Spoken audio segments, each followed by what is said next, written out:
El presidente se burla hasta de Mario Vargas Llosa por decir que Colombia votó mal, así como también regañó a los mexicanos por haber votado mal en el 2018, nótese mi sarcasmo, y obviamente el tema de Julian Assange, que demuestra una vez más el lado más humanista del presidente Andrés Manuel López Obrador. Alina Duarte, te saludamos con mucho gusto, buenos días.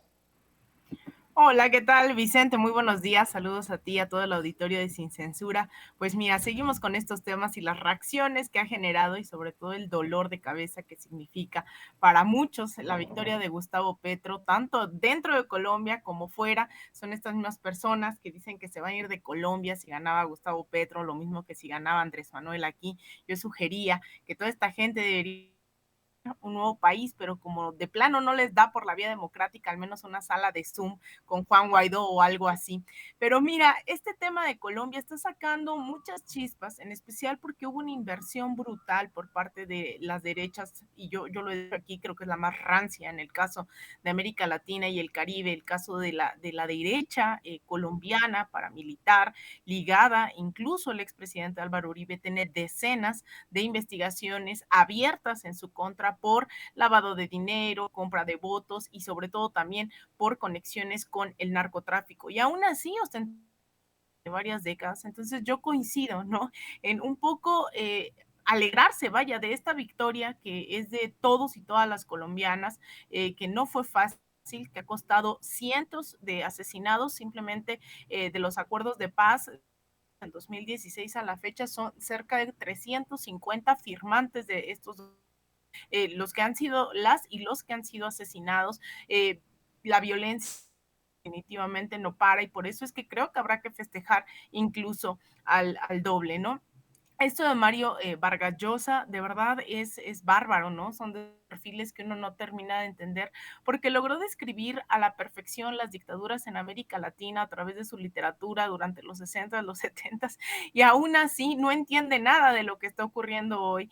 Y leía un tuit en donde decía, América Latina ha estado lejos, esto de llevarle la contra a Vargas Llosa en múltiples ocasiones que le apostó a Fujimori, aún, ¿no? A Keiko Fujimori, aún cuando fueron enemigos en algún momento, pero con tal de que no ganara Pedro Castillo, él le apostó a Keiko y perdieron. En el caso de José Antonio Cast, ¿no? El candidato de ultraderecha, pues también perdió contra Gabriel Boric. En el caso, bueno, no se diga de México, en donde soñaba, ¿no? Que esta derecha se perpetuara y al final un 2018 le estalló en la cara.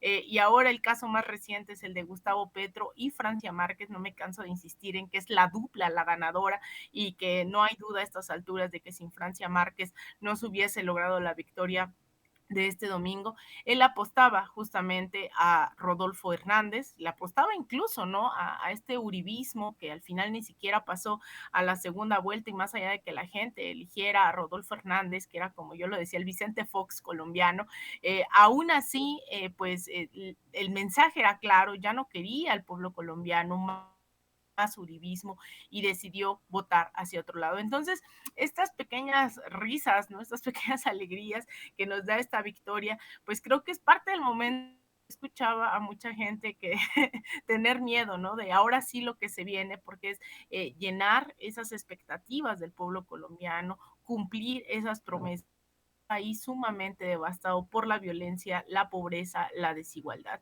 Entonces, bueno, eso por un lado. Y la otra, yo lo decía, las reacciones han sido pues de todos lados, no solamente el presidente López Obrador, quien no ha negado estar muy contento por esta victoria en la joya, yo me atrevería a decir, en la joya de la corona del imperialismo estadounidense en América Latina, no ha negado esa felicidad ya el día de ayer, el día de hoy, y también repercute en los sectores más de ultraderecha en Estados Unidos.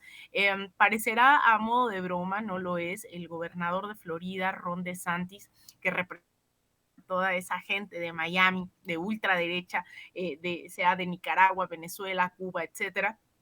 Ayer salió a decir, ni siquiera le costó un día, no pasó 4 horas de esta victoria, cuando ya en rueda de prensa se mostraba, decía, sorprendido de las y los colombianos, y llamaba a Gustavo Petro ex narcoterrorista, que formaba parte de esta oleada de la ideología totalitaria de izquierda. no le dieron el chance, no le dieron absolutamente. Y eso habla también cuando Estados Unidos levanta las alertas y la ultraderecha luego arremete, es porque es, creo, otro tipo de proyecto, ¿no? Yo al principio tenía mis dudas sobre el perfil que iba a tomar Gustavo Petro de cara a la segunda vuelta electoral. Sin embargo, la misma dinámica de un frente amplio lo llevó mucho más a la izquierda. Entonces, me llama la atención también hoy una columna en El Financiero, que no sé si la podemos poner por ahí. Es una columna donde me da mucha risa, que habla de que Gustavo Petro no es López Obrador, ¿no?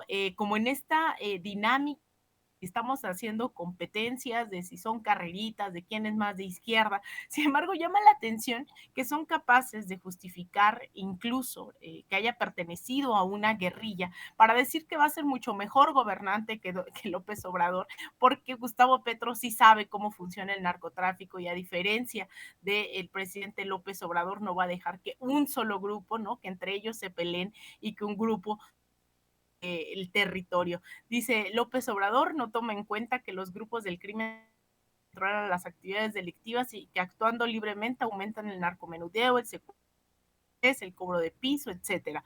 Gustavo Petro proviene de la guerrilla urbana colombiana.